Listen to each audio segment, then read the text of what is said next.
Thank you very much, and thank you for being here on a Saturday morning. It's quite courageous of you to listen to talks about the ontology of the social sciences, because that is indeed what I'm going to try to tackle today. The background of this paper is that since quite some time I believe that it is possible and necessary to develop what I would call a general theory for the social sciences. Now, this sounds very ambitious, and I can reassure you right from the beginning that I'm not going to present a full outline of such a general theory. Who am I to do that? Maybe some of the other speakers will do that, but I just want to point you to some issues that makes it really necessary for the social sciences if we want to make progress in understanding what is happening, and if we want to make progress perhaps in changing what is a social reality, that we need such a general theory. Basically, the line of reasoning is that we all live in what you can call the Newtonian world with causality laws, etc. Everybody knows it. And science has been very good in dissecting that, in knowing what is happening with forces when they interact and stuff like that. But there are a couple of realms that do not fit in that Newtonian worldview. For start, the quantum reality is not governed by Newtonian laws, and so is the social realm. And there I think it is interesting to bring these two takes on reality, these two philosophies of ontologies of the world, and see how they could benefit from listening to each other and maybe from borrowing concepts and ways of thinking one from the other. Big debate is then, is this a realist point of view, or is this just using it as metaphors? I'm more inclined to the latter and say we can use quantum physics as a metaphor in social sciences, but people like, we've seen it yesterday, Alexander Wendt have different opinions on that.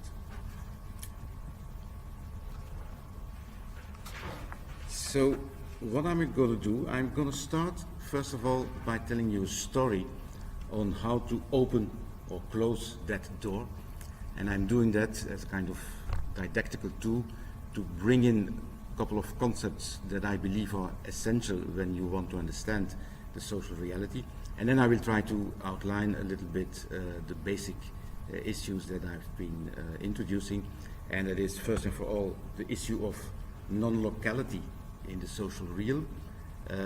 I believe that there is not only a local social realm, the one that is, for instance, here and now, the conversation, the teaching, the paper that I'm giving, you guys are listening, but there is also a less visible, if not invisible, non-local social realm, and I will try to explain what that is. Within that realm, well, within both the visible and the invisible social realm, I also think that you can make the case to say that speech acts are the essence of the social world. It is by speech acts that everything that is social exists. Yesterday we've seen Matthias who said that communication that the whole social world is communication. I would say yes, but be more precise. It's not only communication, it's the use of speech acts. And then finally, and hopefully I will still have time for that, I want to discuss what I call social fields. That is the fact that the non-local aspect of the social realm consists out of a number of fields that surround us and that influence us in what we can do, what we are allowed to do, and what we don't do. But that's for later. Let's start with how, on the screen it says to close the door, but now the doors are closed, so it's opening the door that I should say. It's a very trivial act. If we start analyzing that, first of all, yes, I can do that. I can walk to that door, open it, use the forces, and you can calculate it with Newtonian mechanics if I have power enough to open that door. In my case, that should work. A little kid perhaps would say, no, I can't open the door because I'm not strong enough, etc. But that's the mechanical take on it. There is much more to say about it. First of all, the concept of door is, not only the concept, but the material thing that we call a door is actually a social artifact. And here it is interesting to note that this is sometimes not, well, this is not always taken for granted in social sciences, that the things that surround us all are to a very large extent social in its nature. Doors only exist because human beings exist, and because over the years knowledge has been accumulated, skills have been developed to design doors, to fabricate the doors and stuff like that. And this brings me immediately to the field notion. That is that most of us, if not all of us here in the room, I'm sure, can handle a door, can open it, can close it. Voilà, somebody just demonstrated what I was saying. But probably none of you, we always have to be careful, has ever fabricated a door. We don't do that. We are born in a world with doors. The doors are there because other people have been fabricating, designing doors. So we are using the knowledge that is distributed amongst many people that is specialized in fabricating and designing doors. This is an essential aspect of the social reality, and it contrasts us with, let's say, most of the animals, where the information that you need to survive and to live your life as an animal is inside your genes. A bird knows how to make a bird's nest. It doesn't need any external knowledge. It doesn't have to look to what is bird parents or how they are doing it. It knows it, knows between brackets, because the information is genetically codified. That is not the case for human beings. We are born in a sea of conversations and in a sea of knowledge that we can appropriate au fur et à mesure, as they say in French. Now, doors are social artifacts, and next to the material door that you see, there is this field of knowledge and skills to make doors, to fabricate doors, to repair doors and stuff like that. And by the way, when indeed something is broken, you can tap the knowledge of others. You can call somebody, or I mean, when the door is making noises at home, my wife will tell me, do something, fix it. I say, well, I don't know how to do it. I call the carpenter and he or she will do that for me and stuff like that. The next thing that is important is that people have powers towards doors. I can open the door, I can close it, and I can have the intention to go to a lecture and to open the door and say, here I am, I'm speaking, etc., etc. But there is not only the issue of the intentions that is important. Again, this is something that is not always taken for, not always seriously studied in social sciences. There is also the rights and duties that we have vis-à-vis doors. It's not because I have the capacity to open a door that I can walk around in the city and open every door. I mean, there is privacy laws, some doors are closed, and some doors are just not supposed to be opened by me. I can go at this moment, this Saturday morning, to the Vice Chancellor's office, open the door, but I would not be allowed to enter because it's not my office, etc. So next to the intentions that we have, we also have a kind of second field that is what I call the moral field that surrounds us, the moral field of rights and duties. At this moment, in this situation, we have a field of rights and duties where my duty is to speak to you, and I have the right to take the floor for 45 minutes or some, or 30 minutes, what is it? You guys have the duty to listen to each other, or to, you can be meanwhile using your laptop and checking your emails, but at least you can pretend that you're listening, etc. It would be awkward if some of you in the room would start playing a card game and say, well, let him talk, we will do something funny maybe in between, and I would be embarrassed and stuff like that. So there is always this very let's say, determining field of what you can do and what you cannot do in a given situation. Of course, there are degrees of liberty. The academic liberty allows me to talk about almost everything here, although if I would start now shifting the topic and say, well, forget about the ontology of the social sciences, you know, my favorite team, football team, Anderlecht, has a new trainer. I'm going to talk about the pros and cons of Mr. Van Hazenbroek as the new trainer of Anderlecht, and I would start elaborating that. Some of you guys would say, hey, come on, that's not why we are at the Entanglement conference. Go back to your topic.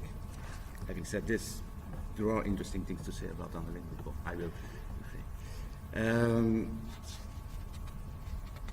Now, we have the door, we have the person, intentions and rights. The door is a social artifact. Now we come to the thing. How can I open that door? Well, actually there are two ways to open or close the door. One that involves locality, and one that involves, to quote Albert Einstein, spooky action at a distance. The first one is well known. I can walk to the door, use all the force I have, and yes, it opens. Thanks to the Newtonian reality. But there is a second way to open the door, and that is from a distance. I can open it right from here. It's no magic trick. I can just ask you, will you please open the door for me? Sometimes it works, sometimes it doesn't work. It's what I would call the non-local way to open the door. I'm using a speech act to have an effect on a distance. Not only on a distance, but it can also have an effect in the future. I could have asked you, when I'm finished here and I have to carry my bag, will you please help me and open the door for me, etc. So there is a non-local way to open the door, and that is quite interesting because, first of all, my present locality, the fact that I'm sitting here, is not the most important thing in whether my speech act will have effect or not. I could sit in the back of the audience and do the same thing. Will you open the door for me? I could be via Skype connection from a distance. So it's not my locality that is important, but it is the position that I'm taking, the power that I have, for instance, to say to the young lady over there, please open the door for me. You noted she still hasn't opened the door for me yet, because she, of course, thinks that this is not into my power at this moment. Just suppose that I'm here with a broken leg and I have difficulties in standing up and I say, gosh, it's really very hot here. Please, could you help me and open the door for me? Then you probably would have done it. Unless you would realize that I'm just doing all this talking about opening the doors, and I'm doing this as a kind of example to make my case about the non-locality of speech act effect. So the speech act has potential powers. That power is linked to two things. First of all, the positions that people have and the power that comes with it.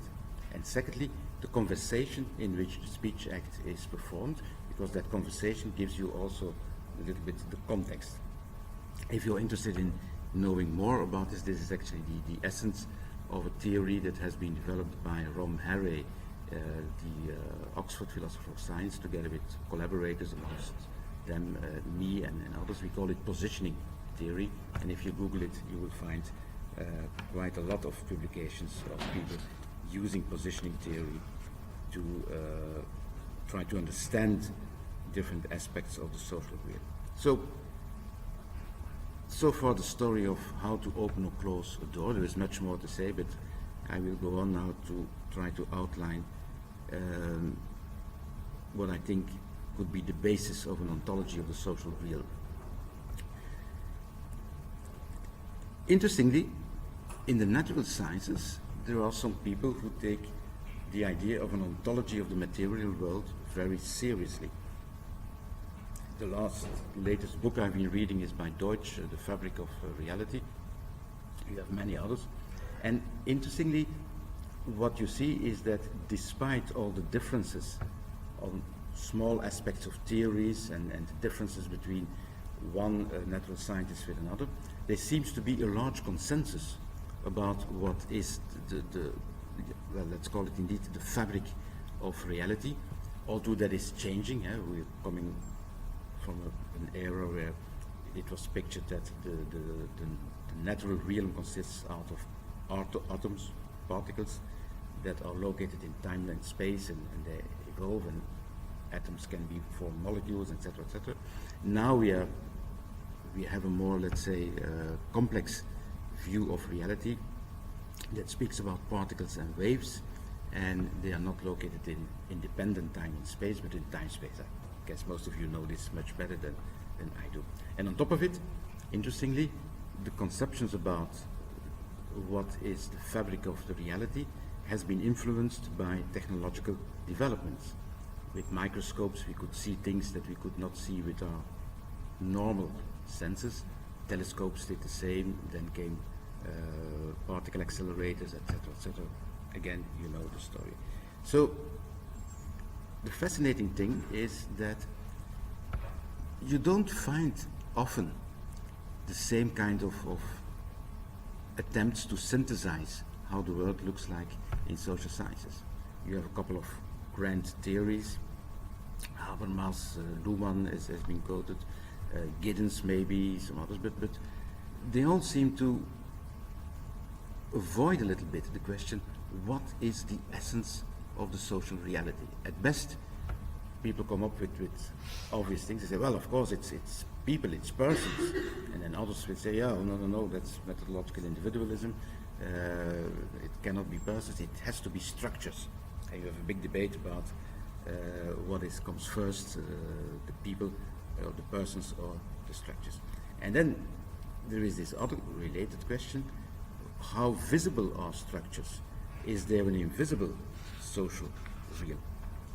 And the people and structures, by the way, always then located in time and space, say history and geography. So somehow, in let's say a very implicit way, the Newtonian model and the Humean causality model are always slipped in the thinking about the social world.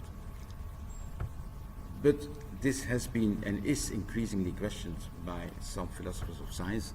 I already mentioned Rom Harr, Roy Bhaskar, and others are on the same line. So we can think about what is the ontology of the social real made out. And I try to develop this thinking, and this is the very first time that I'm trying out these ideas by building a kind of axiomatic system. And I start with the first axiom, that I say that where I state that the social from the social realm, the social reality, refers to everything that escapes the capacity of, and it should read, the classical natural sciences. So I already explained, the Newtonian world helps us to understand why billiard balls move and how their trajectories go, and etc., etc. Fine, but it doesn't help us at all to understand the social real. Why? Think about the story of the door. Because we have speech acts that are the essence of the social reality. Speech acts that have a couple of things as real important consequences. First of all, I already mentioned action at a distance. Secondly, it's also by speech acts that people can show agency, that we can have the intention to do things. And thirdly, by speech acts, we can impose meaning upon material and other objects. And this changes the way the world looks like dramatically. Take, for instance, this sheet of paper, a material object. What if I say, this is 20 euros? And I mean it. It's a thing that I can change, and you can give me dollars instead of, I mean, obviously nobody would pay $20 for this blank bit of shape. But some people have the power to do exactly that. If I would be the president of the European Central Bank. I can indeed take a printed sheet of paper, it has even printed my signature on it, and say, voila, with my authority, this piece of paper is worth 20 euros and you can use it in financial transactions.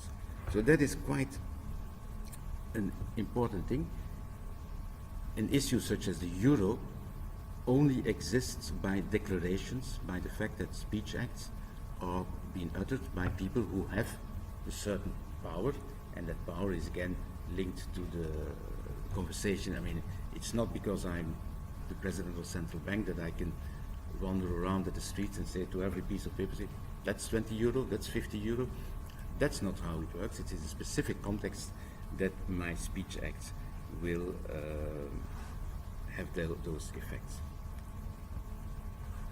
The second axiom is that I strongly believe that in the social sciences we always make a mistake to work with different disciplines and to see a big difference between the social and the sociological discipline on the one hand and the psychological on the one hand. In my view, it's very simple. People, persons, cannot exist without the social. If you're born and there is no social environment in which you are born, you will not develop as a person. And there is historical evidence of so-called wolf children that support that claim, but that's another story. But more than that, it's also the fact that the way we are persons, that we develop a personality, is of course because we use all of these social artifacts that are around us as part of our personality. I mean, I have a suit that has a certain color, a certain expresses a certain taste, or if you want, lack of taste, that I'm having a gray suit or whatever.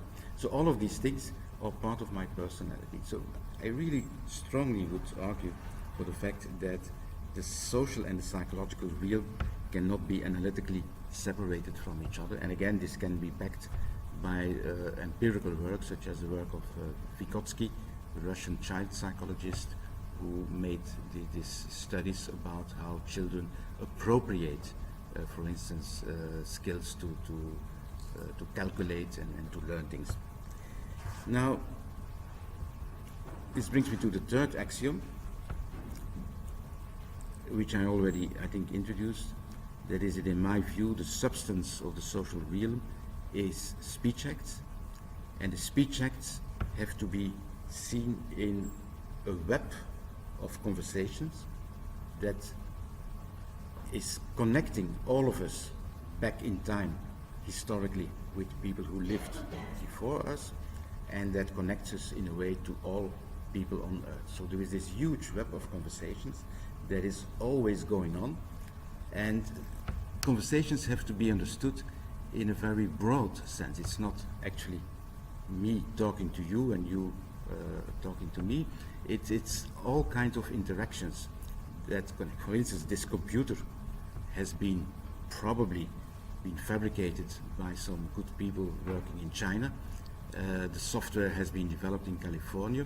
So again, there has been all these conversations that end up in being this computer here at my desk.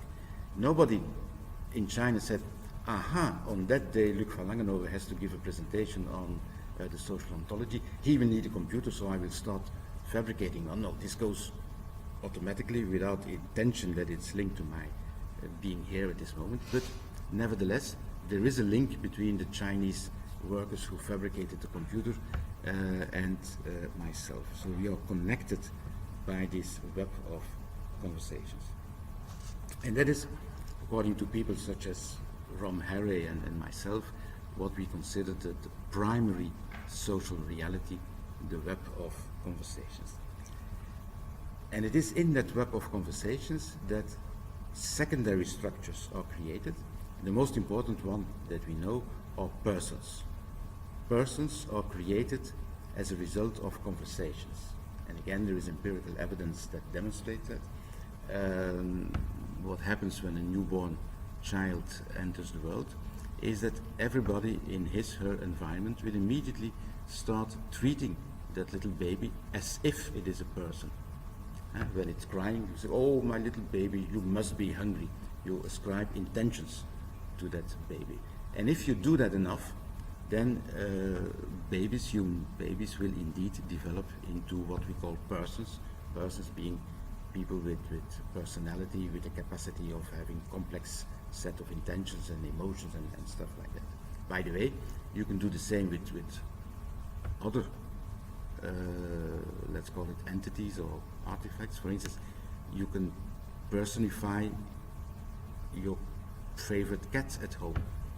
You can ascribe intentions to your cat, and you can treat your cat as if it's a person. The only difference is your cat will not become a person by that process, while babies have the capacity to do that. Very fascinating aspect of language and social reality. I'm continuing. The emergence of speech acts, I mean with this, the emergence in the evolution of humanity. So if you go back in time long enough, you will have hominid species that invented language. The classical way to see this is language is a way of communicating. Yes, of course, it's about transmitting information, and I can tell you, be careful, there is a wild animal behind you, so you better do something. You can transfer information.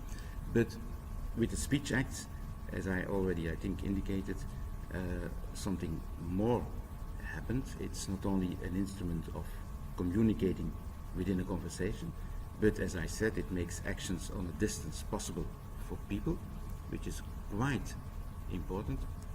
It allows information to travel across generations and groups, especially with the inviting of writing and keeping information in a material form. The speech acts could start traveling in time and could start traveling in the geographical space, meaning that the effect of speech acts can be delayed even until after the person who uttered a certain speech act is no longer amongst us. When I will be dead, I hope some people will still read my books, and my speech acts will still have some power. It can also be more dramatically that, for instance, if I would have written a will, that from the moment that I'm dead, somebody will read out my will, and then that will have effects on people, because I said this and that has to happen, and people will execute my will. And then finally, the speech acts, as I said, creates social fields of influence. And here I'm very close to the thinking of John Searle on speech acts. I'm going to quickly tell you a little bit about, probably most of you know that speech acts can have different effects. Classical way of thinking is to make a distinction between perlocutionary and illocutionary effects, which then sometimes is difficult to really explain what is the difference. It's a typical question at exams to ask examples for that. But the main issue of it is, as I said, when I discussed the example of the sheet of paper and the euro, that we can impose functions to objects and people that go beyond their physical structure. But the functions are not absolute, they always are relative in the sense that it depends upon the deontic powers of the static functions, as Searle would call it, which means again the rights and duties. So, to summarize, what in my view is the right ontological framework to look at the social sciences is that we have to realize that on the one hand, every social reality, because at the end of the day, persons, we are human beings and we are located in space and time, and in that sense, some aspects of the Newtonian world where you have the objects that can be situated on the two-dimensional grid, space and time, that is valid. But what I'm saying is that there is another grid which is much more of importance to understand what's going on in the social world. That grid doesn't work with physical objects, but with speech acts, and it locates the speech acts in a grid of persons, the one who is uttering the speech act, with the question, do you have the power to do that? I can say to the two gentlemen over there, I will now pronounce you man and husband, which is of course silly because I don't have the power. It could be that next to being an academic, I am maybe also a politician in my hometown, and that I do have in that situation the power to pronounce people married and stuff like that. But even then, it's not because I have that power in that situation that I take the power with me all the time. Again, it depends on the situation, it depends on the conversation, whether it's... So that's why we come up with the grid of speech acts that it has to be located in the axis where you have the positions of persons and the axis of the conversations to understand it. So all of this to say that, and here we come to the essence of the ontological thinking, that the speech acts or the entities, if you could call it entity, that produce a social realm that is observable, and that consists out of three things that with our senses we can observe. That is the social artifacts, we can see the doors, we can see everything around us. The persons, of course, we can see and we can hear them as well.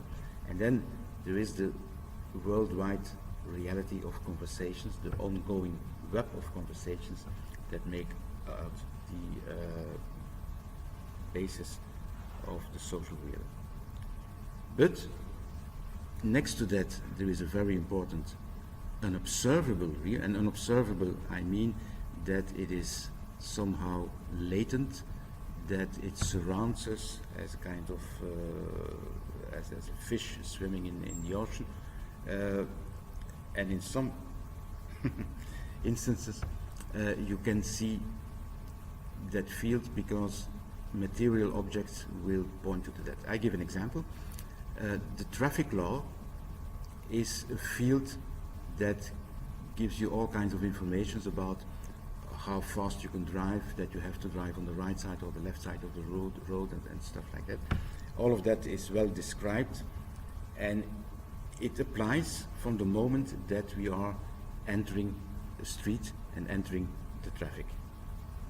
But some of this knowledge is supposed to be known by everybody. For instance, that you have to drive on the right side of the road if you're driving on the continent, and on the left side if it's in the UK. And you're not reminded at the corner at every street, please think about it, drive on the right side. This is supposed to be appropriated by people. However, if you take the ferry to Dover and you go out of the ferry, you will see signs on the road say, please keep left or something like that. So just to remind you that you're entering a new moral field where you should not drive on the right side, you should not drive on the left. Now, the moral field of the traffic laws is indeed applicable from the moment you go to the public space and are on the road. However, it can have effects on other situations as well. For instance, here at this moment, traffic laws do not have any impact. Well, no, but it could be that, for instance,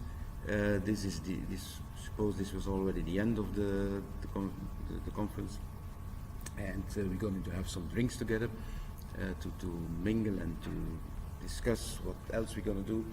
And some of you will say, one of you will say, well, I'm going to drive home, and you start drinking one glass of wine, a second glass of wine, a third glass, and maybe I say, hey, be careful, because if you're driving, you shouldn't drink as much.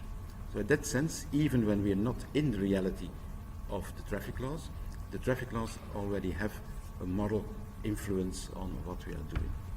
So the moral fields, well, first of all, let me say that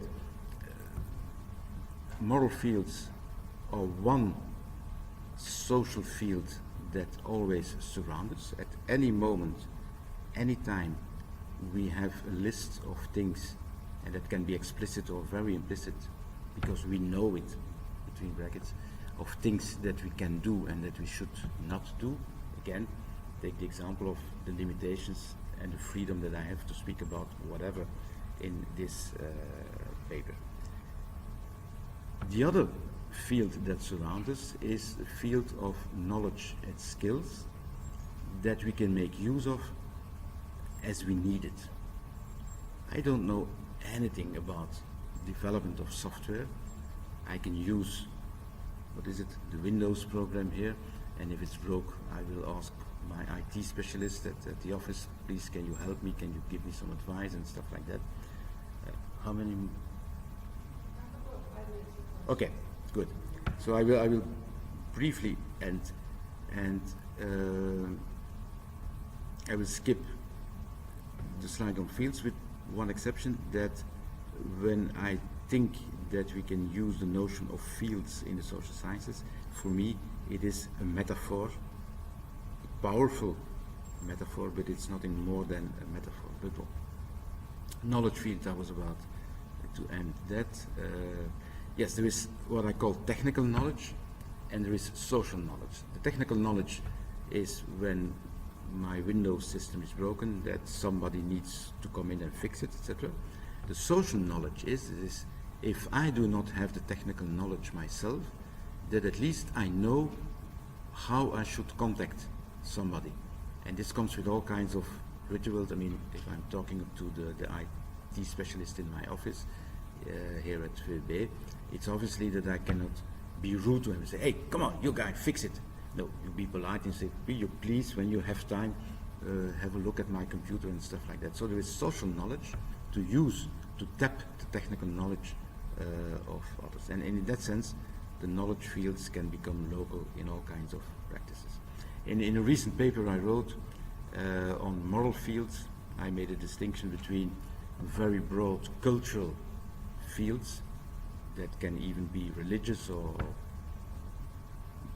non-religious as well, but very broad in the sense. You have legal fields, which are more or less confined to individual states, because the legal system is applicable in one state. You have institutional fields, like for instance the one in this university, the conversational field, which is what is happening in a situation as this one, and then you have the personal moral fields, that is a kind of summary and your own interpretation of all the other fields that you think are applicable at one time. And so at all times we operate in that complex field of morality. I will skip the episodes because that's a different thing. So what I've been trying to say is speech acts are the substance of the social and psychological real. They create a non-local social world of fields, knowledge and moral fields that influence persons. Using a little bit quantum language, I can say that fields can collapse in speech acts. I'm not sure if that adds anything to the thing. We're not talking here about causal effects, but about influences. And the influences can be on the present, the past and the future, even the past, in the sense that with speech acts we rewrite history all the time. And that persons, and only persons, are the agents in the totality of that field. If you want to understand the social realm, you have to look at the fields. And allow me to end by a quote from Rom Harr.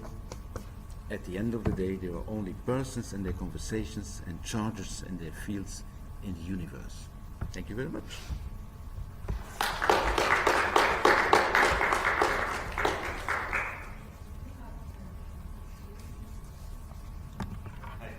Thanks a lot for your presentation. I agree with almost everything, so I'll Great. focus on something where I have a question. It might be a matter of misunderstanding, but you mentioned at the beginning and again at the end that you understand this metaphorically, and not literally or realistically, like Alexander mentioned yesterday.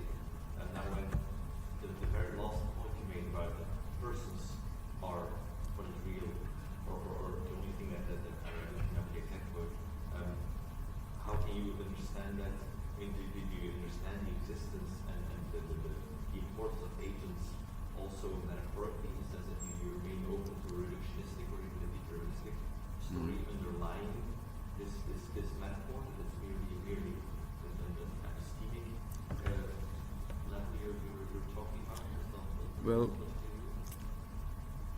I would say that I'm not thinking of persons in a metaphorical way as having agency properties and stuff like that. I was thinking more about the quantum language, fields, waves, and collapses and stuff like that. But it's not because I'm saying that it's only a metaphor that it cannot be powerful, because I believe that in the social reality, analogies and metaphors are a very important aspect of social life. But coming back to the issue of special status of persons, my thinking is that indeed all types of agency, and by this I mean including the agency that is attributed to structures, goes back to the agency of persons. So in that sense, yes, I'm a methodological individualist. Why? Because an institution, for instance, take the European Union. You can read now in the papers a lot about the EU. The EU is very quiet on what's happening in Catalonia. Now, the EU cannot be quiet or speaking loudly or whatever. Huh? People can be quiet. But of course what we do is we attribute personhood to an entity that we call the European Union. But at the end of the day, it is always a person who speaks for the EU. Again, in certain circumstances, Mr. Juncker and somebody else has the power to address the press and speak on behalf of the EU. So that's why I'm saying it's all about persons as the only agents in the social universe, so to speak. There is a little side note to that, that the worldview that I try to present here, the ontology, starts from the idea that only people, only persons can utter speech acts. And there we see something new happening since a couple of years, that increasingly machines are also uttering speech acts, which gives them a kind of personhood status. I mean, when I'm driving my car, at one moment the GPS system will say, turn left in 50 meters or something. So that's a speech act. It's a machine instructing me what to do. And one of the interesting things is that we immediately start treating that machine as if it's a person. So my wife then will say, no, you're wrong, you silly lady. And the silly lady is the machine voice, because we don't want to go left here. It's a mistake and stuff like that. So you can have these weird conversations between people and machines, because we treat the machine as if it is a person, but it is not a person. Thank you for the presentation. And for those fields, give you a related sense to the idea of collective unconscious in psychology. To Collective unconscious. collective unconsciousness. Well,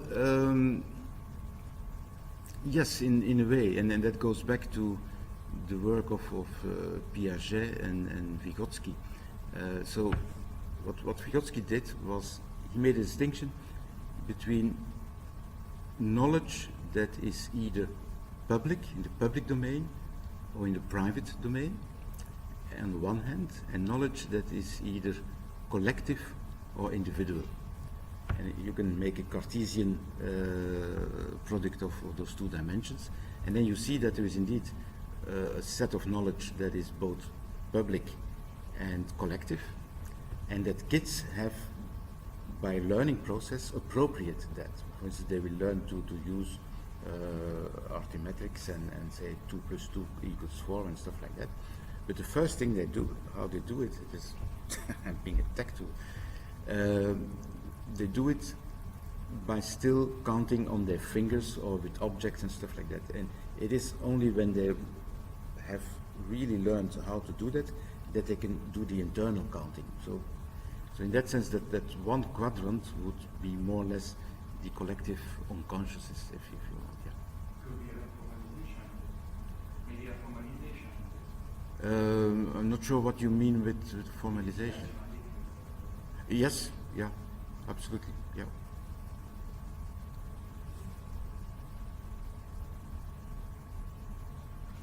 Thank you.